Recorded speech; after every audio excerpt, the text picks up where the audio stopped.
The Prime Minister has launched a tax reform program that would further reduce the personal interaction between taxmen and taxpayers. This is meant to reduce the scope for rent-seeking and let people pay taxes without apprehension of being targeted for further investigations by tax authorities.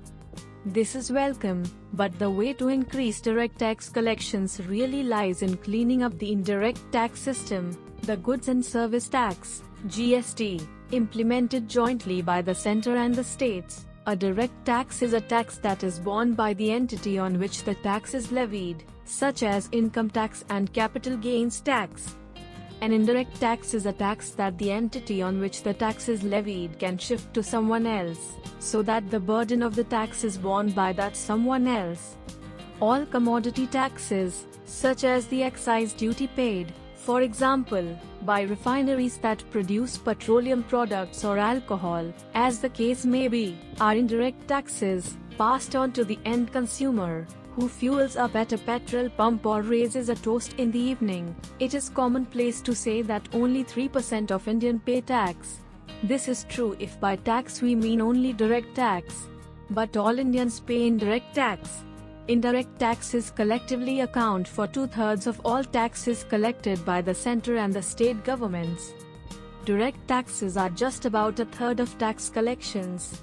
Most indirect taxes have been folded into GST. Those on petroleum products, alcohol, electricity and real estate being major escapees from the GST net. The GST payable on, say, a box of matches, is the same whether the buyer is the richest man in the country or a migrant worker. As a proportion of his income, that tax the rich man parts with is ridiculously small, compared with the proportion of income the same tax takes away from the migrant worker. This is why indirect taxes are said to be regressive.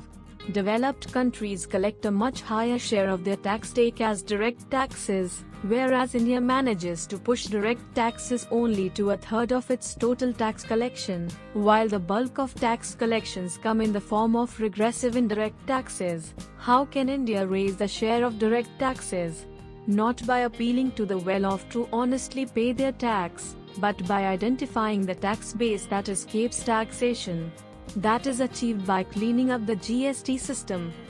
GST is a value-added tax, meaning the tax is levied not on the gross price of a product sold by a company but on the value added by that company, after paying for its inputs such as raw materials, logistics, advertising, marketing, etc.